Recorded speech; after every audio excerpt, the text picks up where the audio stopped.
Allez, on attaque donc ce module de notre cycle 2, à savoir le jeu dans le mouvement général. Comment créer, exploiter et neutraliser les clés du mouvement général. Créer, exploiter en attaque, neutraliser en défense. Alors, j'ai organisé ça en 6 étapes. Ok. Première étape, c'est l'introduction. C'est ce que je vais vous présenter très rapidement ici. Ensuite, nous verrons dans un deuxième chapitre le jeu offensif devant la défense. Dans un troisième chapitre, la structure défensive et la réactivité. Donc ça, ce sera vraiment nos deux gros chapitres. Le jeu offensif devant la défense et la structure défensive et réactivité. Ce sera vraiment deux gros blocs. Ensuite, on verra de manière très rapide l'architecture collective avancée et pédagogique. Ok, et ça concernera uniquement pour ceux qui sont vraiment sur la partie, on va dire, cadet junior senior. Voilà, et enfin, je vous montrerai un exemple concret avec une situation d'entraînement créée en ayant pris la sous-thématique du rideau 1 défensif. Ok, donc c'est une belle thématique, c'est une sacrée thématique, comme les deux autres phases de jeu, hein, qui sont la phase dynamique et la phase statique. Alors, il y aura bien sûr des petits défis à réaliser tout au long de ce parcours.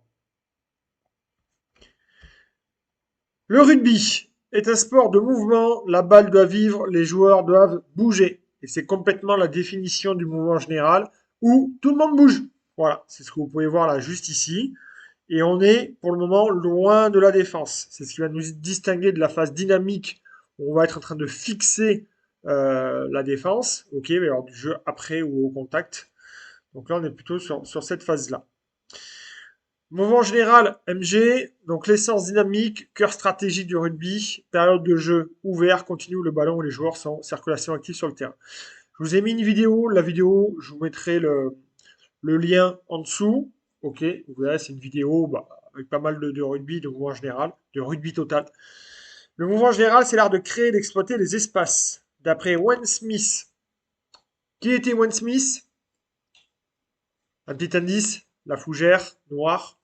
Voilà. Donc du coup, ça nous donne quoi ce mouvement général? Donc mouvement général, on se déplace. Ça, c'est bon. Maintenant, on a bien compris que tout le monde bougeait. On va être surtout sur la ressource tactique. Parce qu'évidemment, comme tout le monde est en train de bouger, du coup, ça veut dire qu'en une demi-seconde, dans l'espace d'une demi-seconde, le ballon est là, maintenant il est là. Mon soutien était là, maintenant il n'est plus là. Le plaqueur, il était là, il n'est plus là. Enfin voilà, tout va bouger très rapidement. Donc du coup, la tactique, vous allez voir un peu la définition exacte de la tactique. En tout cas, euh, le déplacement, la manière dont les joueurs se positionnent et se déplacent sur le terrain en fonction du mouvement du ballon. Donc, ce qui va être très important, bien entendu, c'est le ballon. Et la tactique, c'est l'ensemble des choix et actions, choix plus action, percevoir, décider, agir, mis en œuvre par les joueurs sur le terrain pour atteindre un objectif spécifique. Donc ça, c'est mis en œuvre par les joueurs. C'est pas du tout de la stratégie, quelque chose qui avait été prévu. Ok. Donc ça va nous concerner, nous surtout, vu qu'on est sur une phase vraiment de gros apprentissage. Et vous le verrez par la suite dans le chapitre avancé, qu'effectivement, quand les joueurs ont un certain niveau, vraiment c'est en fin de parcours, en optimisation, là on est vraiment dans le bon niveau, les joueurs pourront rajouter les systèmes de jeu et de la stratégie dans la tactique. Mais ça c'est très dur. Analyse des forces et faiblesses de l'adversaire. Donc ça, c'est percevoir. Où est-ce qu'il y a un mur? Où est-ce que des espaces libres? Ou au contraire, anticiper là où l'attaque va jouer si on est en défense. Capacité à exploiter les situations de jeu en temps réel. D'accord? Pour pouvoir mettre en place des contre-attaques. Alors la contre-attaque, c'est quand il y a un changement de statut, quand on passe de attaquant à défenseur ou de défenseur à attaquant. Donc en attaque, on va avoir 3 sous-thématiques. Et ces 3 sous-thématiques-là, c'est ce qui va nous driver dans notre planification de saison et notre construction de l'entraînement. Axe latéral, axe vertical, et enfin la circulation. Ok. Axe latéral, axe vertical, on avait vu l'axe profond, c'est quand on attaque vraiment dans la profondeur. On attaque de manière frontale la défense pour la pénétrer. Donc ça, on l'a vu dans la partie dynamique, c'est tout ce qui est le jeu au près, le jeu au contact, le passe après contact, tout ça. Là, on va plus être l'axe latéral, ça nous fait penser à latéral, aller chercher plutôt les extérieurs, le contournement. Et l'axe vertical, c'est dans le champ derrière, dans le champ profond. Alors, ne pas confondre avec l'axe profond. D'accord? L'axe vertical où on va attaquer par du jeu au pied, si jamais il y a des zones libres derrière. En défense, on est loin du porteur de balle. On doit donc s'organiser très très rapidement avec un rideau 1. Ensuite, un rideau 2-3. Donc rideau 1 pour contrer l'organisation de l'attaque sur l'axe latéral. Donc on doit s'organiser de chaque côté du ruck, si jamais il y a un ruck. Si jamais c'est sur touche mêlée, on doit s'organiser à 10 mètres, à 5 mètres, suivant la... Et ça, on le verra plus tard dans la partie statique. R2, R3, bien entendu. Et on verra aussi tout ce qui est circulation. Parce que certes, on est en place sur du R1 et du R2, R3, mais vu qu'on est en temps réel, comme je vous l'ai dit, en l'espace de 2-3 secondes, j'étais en R1, on peut se faire transpercer et on se retrouve en R3. Donc du coup, il faut vite se réorganiser. Ok. Et il y a des joueurs après qui vont être chargés de basculer comme ça, du R1 au R3, voire au R2.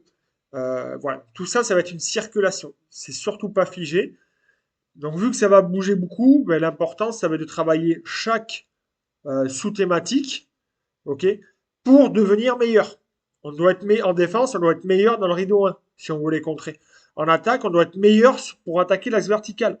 Ok, il y a un espace libre derrière, mais comment on la joue? Donc, ça va être complètement ça. Tout l'intérêt de travailler, de planifier le mouvement général.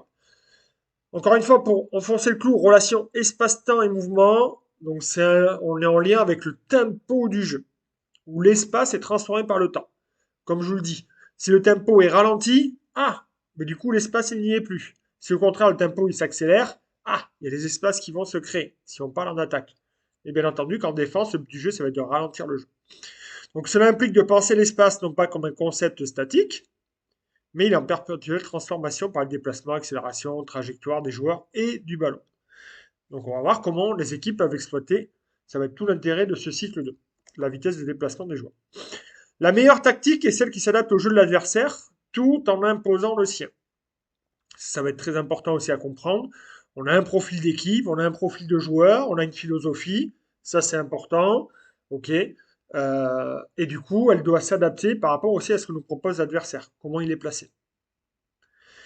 Vous donnez quelques repères.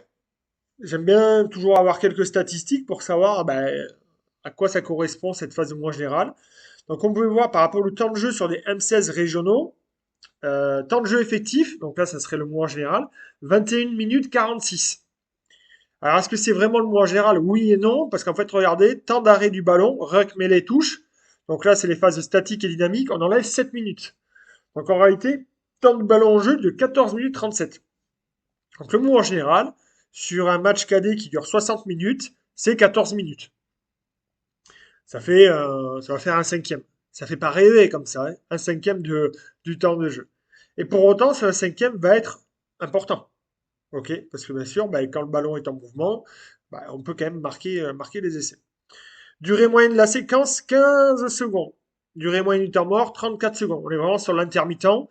Mais l'intermittent, vraiment avec le côté plus, c'est pas du fractionné, c'est plus le temps d'effort et vraiment, c'est la haute intensité, parce que le temps d'effort, vous voyez qu'il est 2 fois inférieur au temps mort. Donc ça veut dire que du coup, on a beaucoup de récupération. Donc ça veut dire que quand on joue, on peut envoyer du gaz terrible. D'accord? Donc voilà. Donc en tout cas, ça nous donne des bonnes moyennes pour se dire combien de temps nos entraînements doivent durer sur des séquences. Ça peut être pas mal. Sur du collectif total, peut-être qu'on doit faire durer nos séquences 15 à 20 secondes. Ok, forme de jeu et possession. Donc ça, c'est ce qu'on verra aussi parmi les outils de l'attaque, la triple variante fondamentale. C'est-à-dire l'attaque, il a 3 atouts. Le jeu déployé, je peux déployer le jeu pour attaquer l'axe latéral. Je peux faire du jeu groupé, qu'on a vu dans la phase dynamique, pour attaquer l'axe profond. Et je peux faire du jeu au pied pour attaquer l'axe vertical. Possession de balle par équipe, 40 par match. Là, vous voyez, touche mêlée. On y reviendra ça sur la partie des phases statiques. Nous, ce qui nous intéresse, c'est la contre-attaque, 33%. Donc vous voyez, contre-attaque, en fait, ça va être les turnovers. Le nombre de fois qu'on perd le ballon. Et vous vous rendez compte, par rapport à tout ce que vous voyez ou par rapport à ce qu'on voit en top 14, les contre-attaques, elles sont énormes. Les nombres de turnovers, il est énorme. Et je veux dire, même dans les petites catégories, en fait, c'est pire. Comme la conservation du ballon n'est pas forcément maîtrisée, la continuité du jeu non plus, mais les contre-attaques, elles sont terribles. D'où l'intérêt vraiment de travailler ce mouvement général avec ces contre-attaques. Certes, le temps de jeu, vous voyez, il n'était pas énorme, mais par contre, le pourcentage représenté sur les phases, il est important. Ball in play, on parle aussi de ball in play, le bip, le ballon qui est en jeu, et ça rejoint ce que j'ai dit juste avant. Dans le rugby moderne, alors là, je vous ai parlé des cadets tout à l'heure, là on va parler d'un peu plus grand. Vous voyez, il est à 27 minutes. Vous voyez, les cadets, ils étaient à 14 minutes, mais dans le top 14 ou le niveau international, c'est 27 minutes. On a 27 minutes, donc c'est le double. Forcément, je vous l'ai dit, les rucks et tout ça, enfin, il y a des choses qui sont beaucoup plus maîtrisées, même au niveau technique. Donc 37% du temps total d'un match. Durée moyenne d'une phase, elle est de 33 secondes. On avait vu juste avant, elle était de 15 secondes chez les jeunes. Et après, bon, les distances relatives parcourues, voilà, du rebond en général, bon, ça c'est un peu moins important. Alors le mot en général, encore une fois, avec ce petit graphique, donc tout le monde est en mouvement, ça on l'a compris, c'est pas du tout les phases statiques, bien au contraire.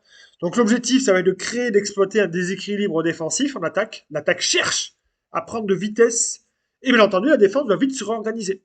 Voilà, un peu comme au chat et la souris. Triple variante fondamentale de l'attaque, déployée pour contourner, jeu groupé pour pénétrer, et jeu au pied pour passer par-dessus. On va le voir après, soit pour mettre la pression, soit pour récupérer la balle, ou soit pour occuper le terrain. Des schémas d'attaque, donc ça c'est ce qu'on verra très rapidement en fin de parcours, bah, pour ceux qui sont vraiment avec des joueurs qui ont vraiment tout compris, enfin on n'a jamais tout compris, mais qui sont vraiment en fin de parcours et qui maîtrisent déjà la famille des joueurs et tout ça, ils vont pouvoir commencer à se structurer 1-3-3-1, 2, le 2-4-4-2, enfin voilà, après on peut inventer tout ce qu'on veut. Donc c'est surtout, en fait, il faut comprendre que c'est surtout les avants qui vont se répartir. Mais ça, on le verra après. Phase de jeu plus en plus dominante, entre 99 et 2007, ça augmente. L'équilibre parfait, il y a une petite erreur, c'est instinct plus structure égale succès. Donc il va y avoir beaucoup d'instinct là-dedans. Ok. Et en même temps, il va falloir être structuré. Et c'est ça qui va garantir notre succès. Voilà. Mais écoutez, ça sera la partie suivante du jeu offensif de la défense. On va exploiter ce schéma-là.